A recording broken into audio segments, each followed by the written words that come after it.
जय हिंद. मी सहाय्यक पोलीस अधीक्षक पंढरपूर उपविभाग, पंढरपूर शहर पोलीस स्टेशन अंतर्गत 2 कारवाया अवैधरित्या दारू विक्रीच्या अनुषंगाने करण्यात आल्या आहेत. त्याच्यामध्ये एकूण 1,42,000 रुपयाची दारू या 2 कारवायांमध्ये जप्त केलेली आहे. एक कारवाई त्यामधील इसबावी परिसरात जे मलपे चौक आहे त्या ठिकाणी एका घरामध्ये 20 बॉक्सेस टँगो कंपनीच्या बॉटल्स आढळून आल्या. त्यामध्ये 4 आरोपी केलेले आहेत.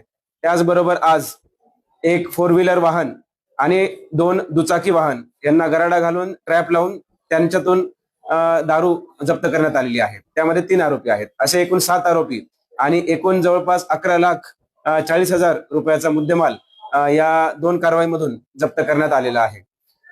येत्या आता एक आषाढी एकादशीच्या कालावधीमध्ये अवैध धंद्यांवरती आळा घालण्याच्या अनुषंगाने ही कारवाई करण्यात आलेली आहे.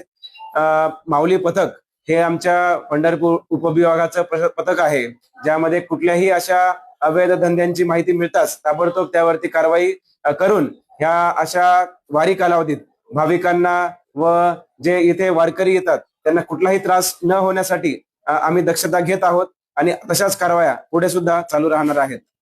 जय हिंद.